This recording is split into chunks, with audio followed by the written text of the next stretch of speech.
Hi, thank you very much to the people at Touchstone Independent Film Festival, and in particular for winning Best Cinematography, which is a real honour because I've never done that before. I've been a photographer all my life, so I've only gone into cinematography in the last couple of years, so that's a very, very, very special thing for me. I shot most of this alone. I love working by myself. I know people will say, oh, you should have this and you should have that, but I actually love the idea of working by myself where I'm in total control. And the short docs that I do are usually things that are just personal, and I don't get other people involved, so there's nothing but me to answer to.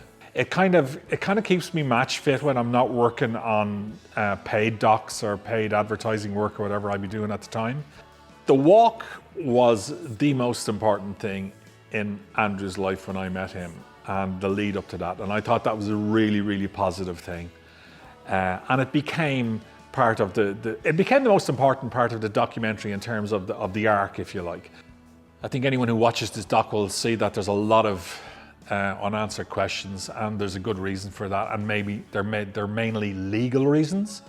I cannot get into, we could not show any pictures of his wife, we could not use her name, because this case is still open and it still has to go to the coroner's court later this year. So he was very conscious of the fact that we didn't drag anything that might jeopardize the case when it gets to court again.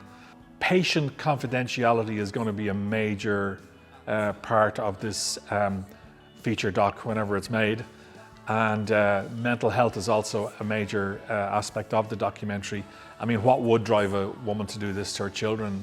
And only hopefully the doc in the future will explain why. So there'll be a lot of interviews, I'd imagine, with psychiatric people, and probably with the HSEs, which is kind of the health sector in Ireland, because for obvious reasons you cannot divulge patient information to a spouse or to whatever. But Andrew's argument would be that when it becomes an issue where they think that other people's lives are in danger, i.e. family members or whatever, that GDPR or client confidentiality should just go out the window.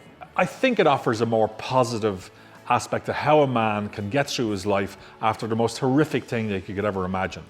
The good news is that he has moved on in terms of getting on with his life. And these three projects are the most important thing in his life. I'm a great believer in socialization in terms of being good for your mental health and the like.